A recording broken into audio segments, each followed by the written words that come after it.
Regarding Men, number 16, Misandrist buses. Good morning, good afternoon, good evening, wherever you are in the world. I'm Paul Elam with a Voice for Men, and I am joined, as always, for this Regarding Men discussion by Tom Golden of MenAreGood.com and Janice Fiamengo of the famous Fiamengo Files. Welcome, everyone. Today, we're coming off the heels of a discussion of feminist lies. And one of the biggest feminist lies that we discussed and that should always be discussed is the myth of women's lack of violence, the idea that only men are violent. And we have two utterly tragic stories this week to discuss, both of them happening on buses. Go figure, just within a short period of each other, two men were killed. One man was killed in a town called Logan, Utah, after a young woman, 17 or 16 years old, said he had sexually assaulted her on the bus, summoned her brother, who promptly knocked the man down to the concrete as he was getting off the bus. The head trauma killed him. Video was released of the incident on the bus. It turned out to be not an incident. The man walked right past her on the bus, never touched her, nothing was exchanged, moved on with his life, and ended up dying for his trouble. Another comes out of the city of Las Vegas, Nevada, where a 74-year-old man on a walker was on a bus. He got into a verbal exchange with a woman there, and she apparently had been yelling and screaming at other passengers and cursing at them. And he told her, "You ought to be more nice to people." And then he went to exit the bus, and she used both hands to shove him forcefully off the bus. He flew through the air, hit the pavement, and was dead less than a month later. His head, they measured, was 8 feet from the base of the bus. So he traveled some distance in the air. That's the force she shoved him with. He hit the ground. You can see the video. We'll link to it below. Absolutely horrible incidents, both of them. And one's, honestly, I really have to caution I have to work with myself not to say what I impulsively want to say about these people doing this thing. I will say about the Las Vegas story before I pass the buck on to Tom and Janice. Yes, Tom first, because I'm gynocentric. But one of the things that really bothers me, among so many things to bother you about the Vegas story, is that the woman was not arrested immediately. They waited till the guy died. Now, what typically happens in a lot of these cases is you have somebody that violently assaults somebody, commits a crime, attacks them, hurts them tremendously. They go ahead and make an arrest and charge with something like aggravated assault to get them off the street. And this woman did have a history of violence. She had been arrested before. So they had every reason. Domestic violence. Yes, domestic violence, the kind women don't commit. Yes. They had a history of her doing this. They did not arrest her at all. They let her go free. And then they started looking for her after the guy died. And okay, I'm glad they arrested her. I'm glad she's been charged with murder. I do not trust the court system to deliver justice in this in any way, form, or fashion. It also should be mentioned that this woman was Black, not because that matters to me at all, but because in this atmosphere of victim politics and victim outcomes in trials, I'm afraid of leniency for that reason too, both for being female and for being a minority. And I wonder if this wasn't the reason that they failed to arrest. I wonder if they would have ever arrested her. So let's say the guy recovered and lived and had debilitating injuries after that. Would they have arrested her? We don't know. We'll never know, because they didn't arrest her when they had her on camera committing this horrible, horrible crime. So anyway, with that, I will pass the buck to Janice. Yeah, well, thanks, Paul. I mean, I don't really have anything more to say other than what you've already touched on, really. Watching that video is sobering for so many reasons. And then researching her story and finding out that, yeah, she has a whole history of domestic violence. She was arrested in 2013, I think, a year later than that, a number of occasions. And in every case, she's been given anger management counseling and had suspended sentences and all sorts of things. And watching the video in particular, this is a really scary woman.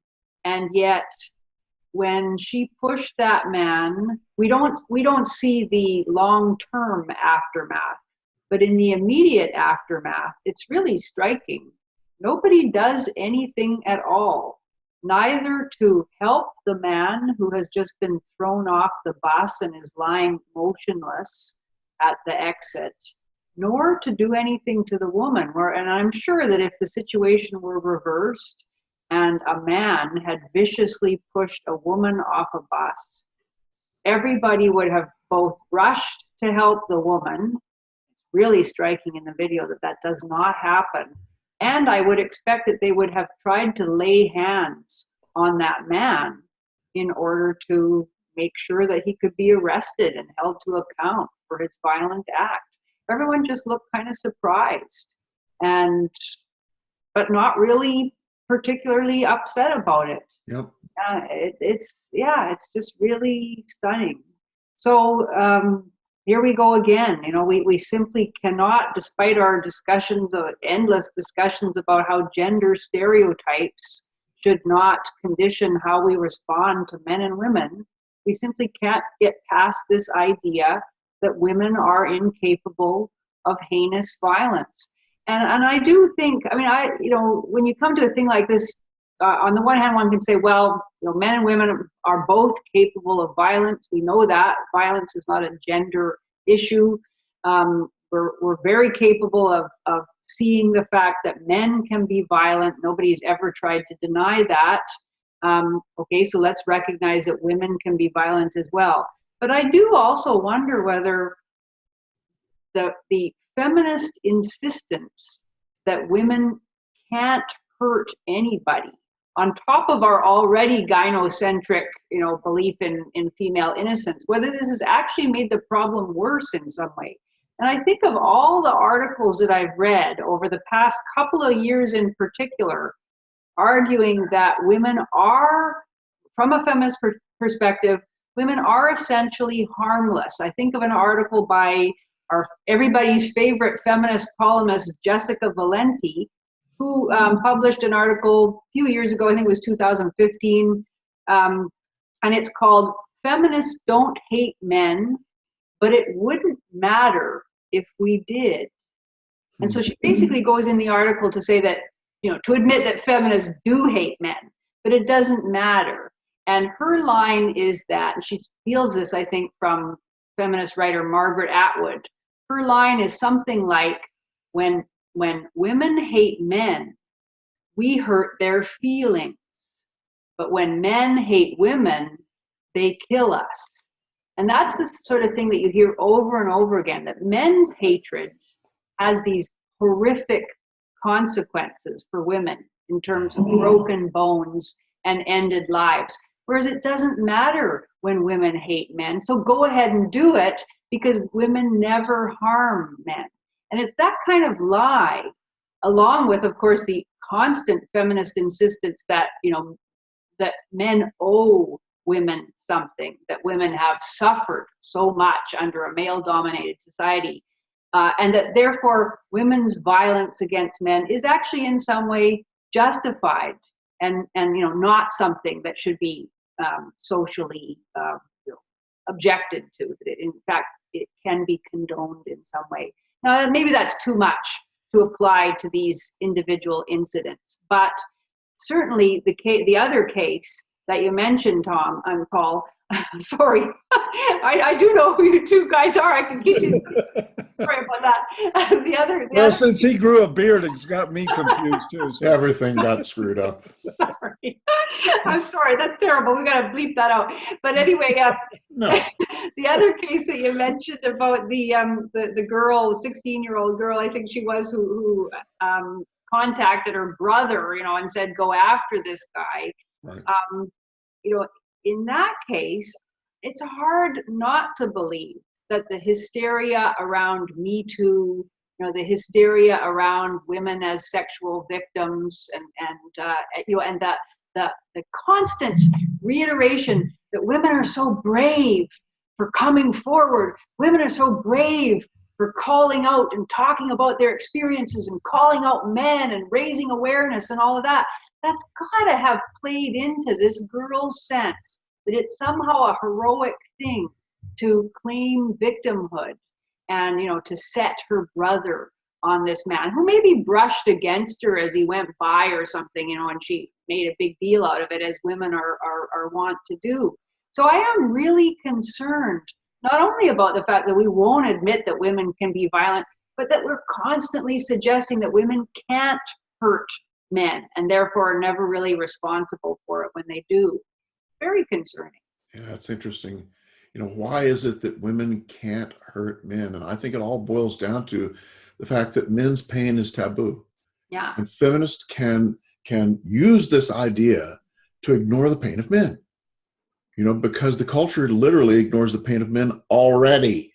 Yeah. So when that guy gets pushed out of the bus, he's laying there flat-faced, dead, or will be dead soon, on the sidewalk, people don't budge.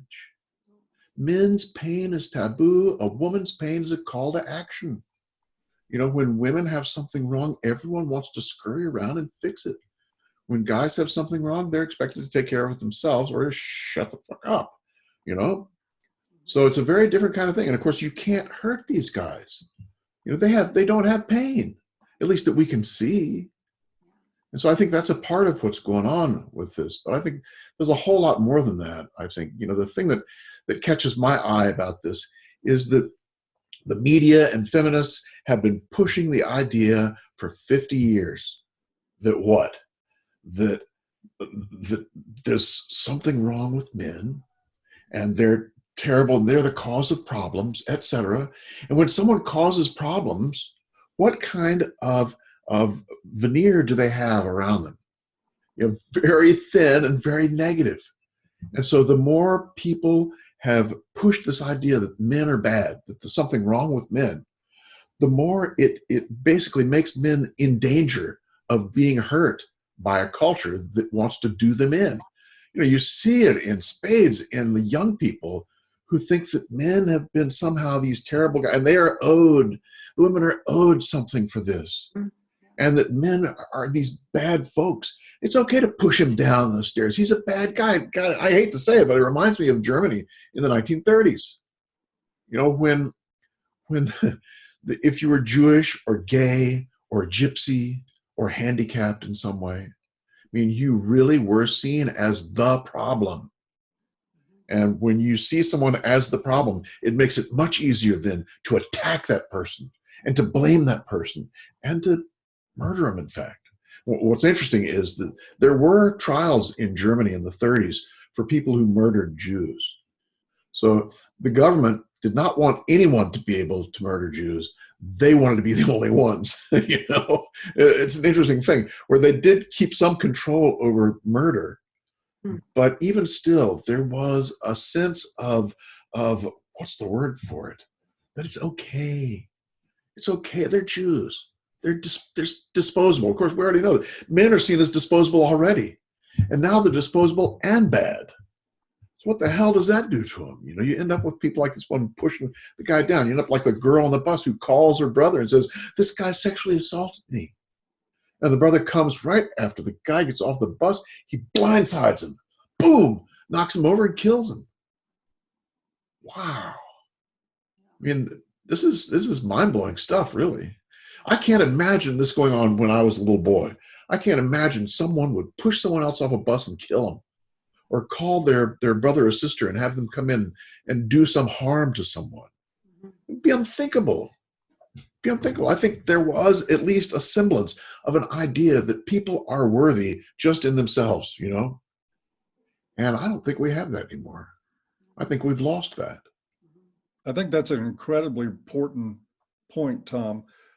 I look back at my childhood and I remember a time that, at least on the basis of being elderly, that if you had a guy with a walker and some woman knocked him over, people would have grabbed her and held her for the police. Yes. There was a time, but that was 50 years ago, Yes. before we had a constant narrative of men's demonization Yep. over and over and over again. And what is so heartbreaking about this, and it is truly heartbreaking, that image of the guy laying flat on top of his walker and a couple of women on the bus doing this, oh my, with their hands, but nobody moving. There's your perfect microcosm of modern society. Yeah.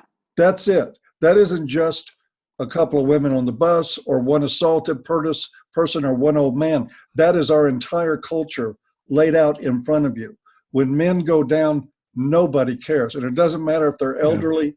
People just don't mind it so much. And I think because we have constantly drummed into the cultural consciousness of men's unworthiness and their innate evilness, that when things happen to them, there's a part of people that just won't react because, man, that's sort of like killing a rat. Exactly. It's really sad, but, you know, rats are a problem. Yeah, there's too many of them. Gosh.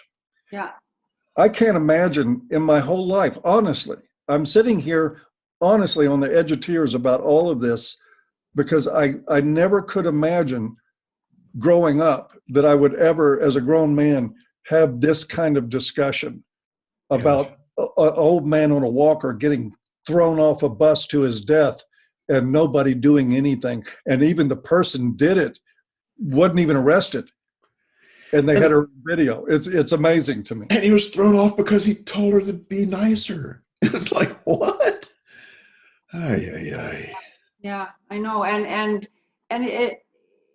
it's so undeniable that voices advocating hatred on the feminist side of the aisle have been enabled to move from the marginal position that they may have once occupied and should occupy to the mainstream. You can find articles every day on the mainstream news simply advocating hatred, denying that men deserve basic respect or compassion. There's a famous article by Julie Bindel from a couple of years ago called Why I Hate Men. And part of what her whole argument is that men are responsible for all the violence in the world.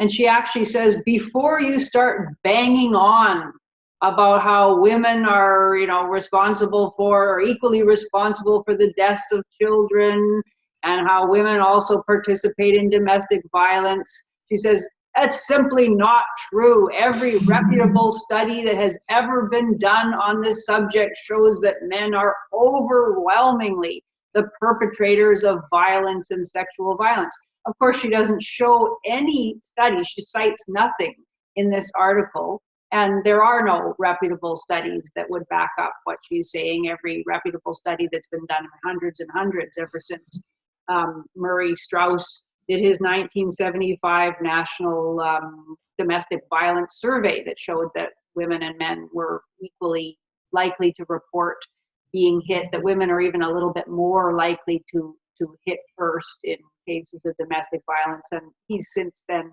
did all sorts of surveys of hundreds of studies showing that to be true, and showing that, of course, women are as responsible for harming children and even more responsible if you count babies in there, because of course women have more access to babies, but certainly women have the capacity for violence. And so you just have this denial.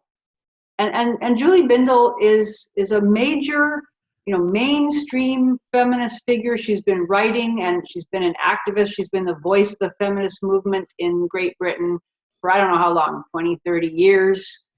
It's absolutely unimaginable that somebody could attain a position like that, writing outright lies and overt advocation of hatred in that way. And of course, she and her partner have some kind of charity whereby they target women who have been imprisoned for killing men and they attempt to get them off. They're doing that right now, trying to get a particular woman out of jail who killed her ex-husband because she suspected that he was having an affair. She bludgeoned him to death with a hammer, and they've now managed to have her case brought up for reconsideration. She hasn't been let out of jail yet, but or actually she is out of jail right now. I forget her name, and she's awaiting a retrial because they're claiming that she was abused, that Right.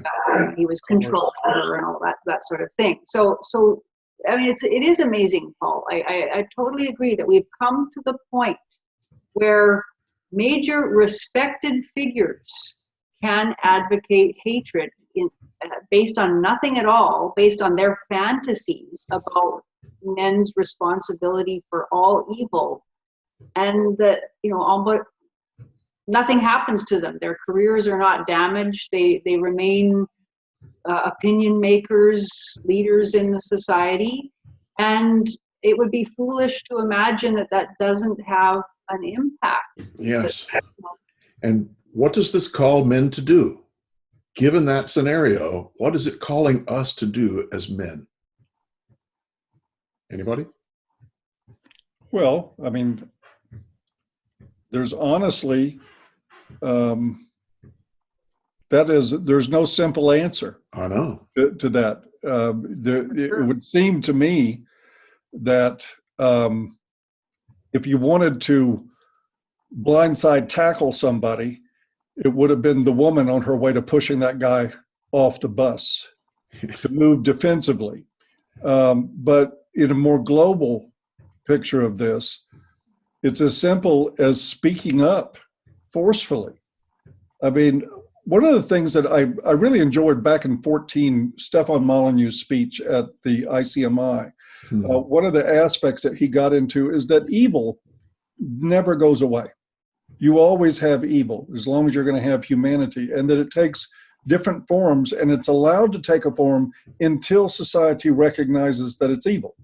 Yes. It was allowed to take the form of slavery, and when society recognized that was an evil, it went away. Then the plain bigotry of Jim Crow, things like that, lived on in another form of evil until society recognized that was evil. We need a society that recognizes that misandry is evil, Right. that it is purely as evil as any other form of bigotry, but we also have the complicating factor of gynocentrism that gets in the way of that knowledge. Exactly. Because we interpret anybody who says that hating men is wrong, well, you must hate women. Yes. And that's why I think that one of the alternatives, one of the things men can do is MGTOW. And I think that is protecting yourself as a man. And that's what we really need to start thinking about is, as men, how can we protect ourselves in an environment that is dangerous for us? And one is MGTOW. The other is watching your back. Another is not letting chivalry drive you. Because if you do, you're going to run into trouble. I think we've got a better shot at that, Tom. I mean, I'm a supporter of MGTOW. I believe that is an option that men need to be educated. It's one option. But most men are going to pair bond with women. It's a natural, healthy instinct in us as human beings.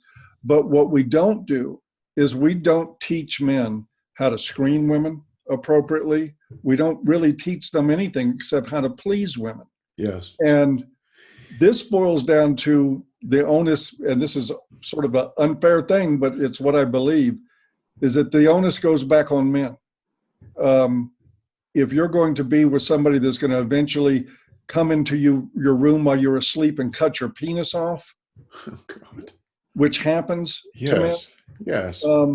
you need to screen women better than that. You need to have standards that you take into any relationship. And when you see a woman reacts violently to being disappointed about getting in her way, look, you've got advertising right there. You've got a neon sign blasting in your face and a loudspeaker going off at 110 decibels, get thee away.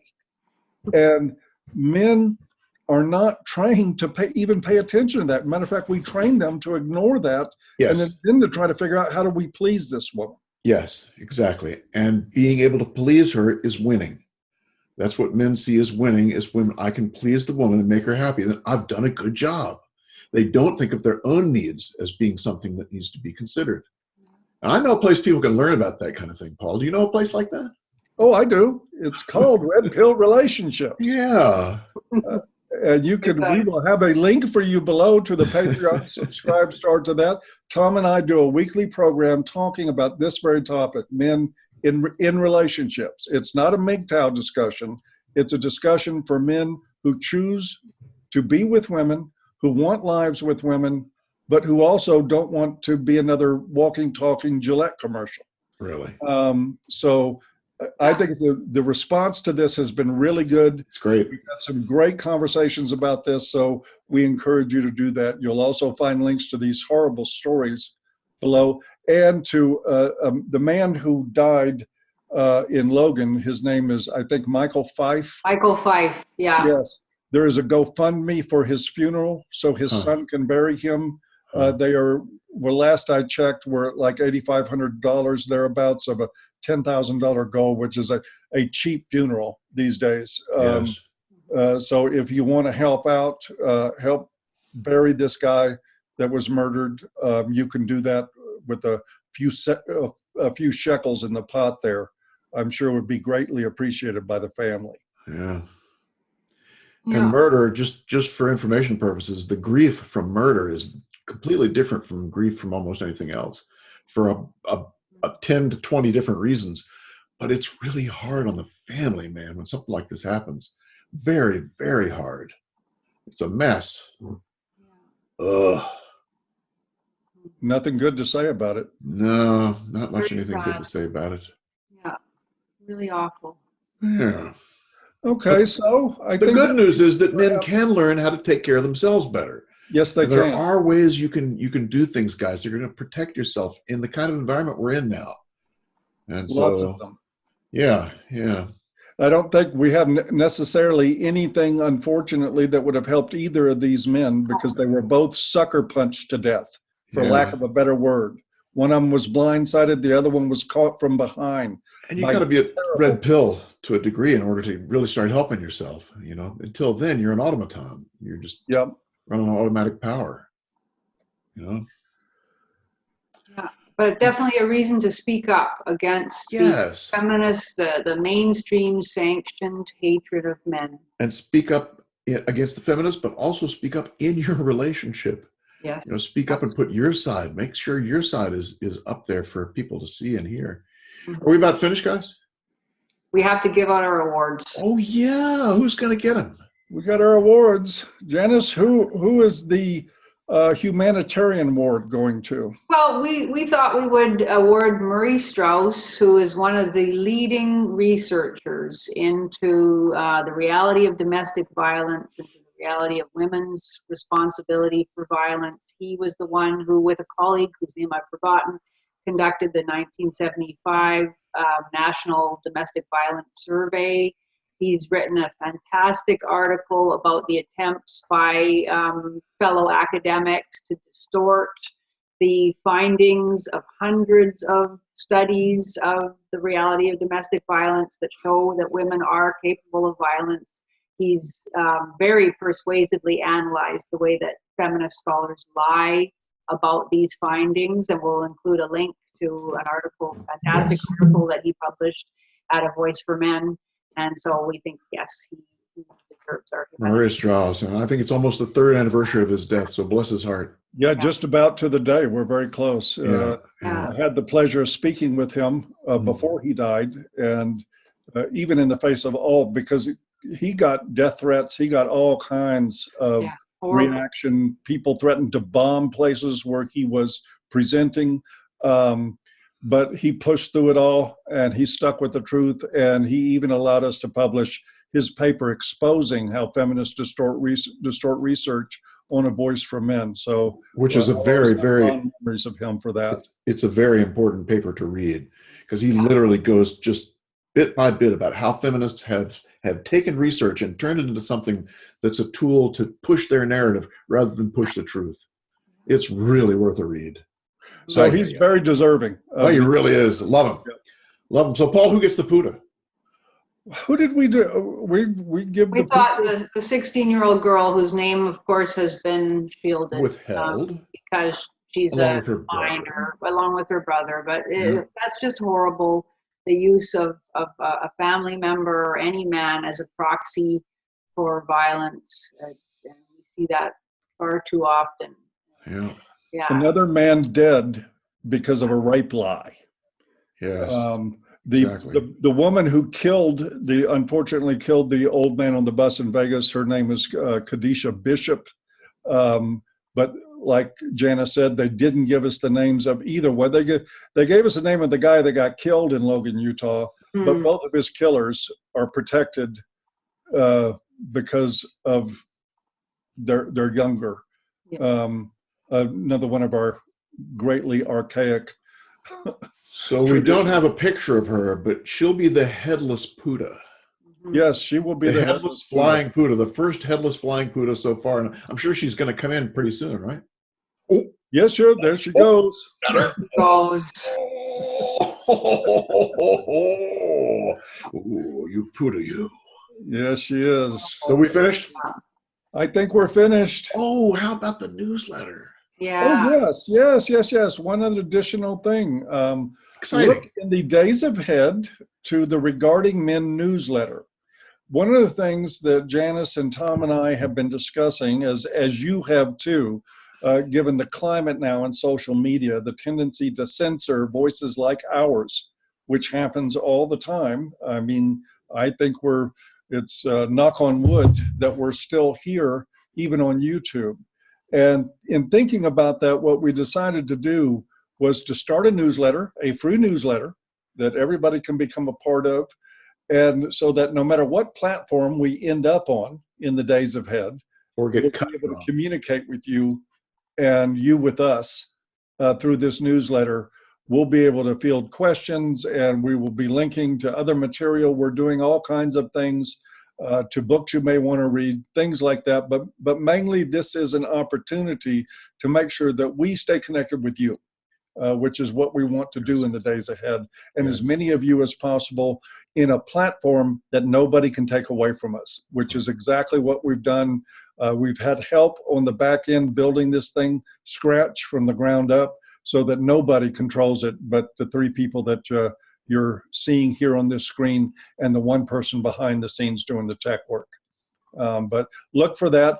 Hopefully by the next one or two episodes of Regarding Men, we'll have a link for you to sign up for that newsletter and we can get you going. By the next one. It'll be by the next one. Okay. If we don't, Janice says so. it's his fault.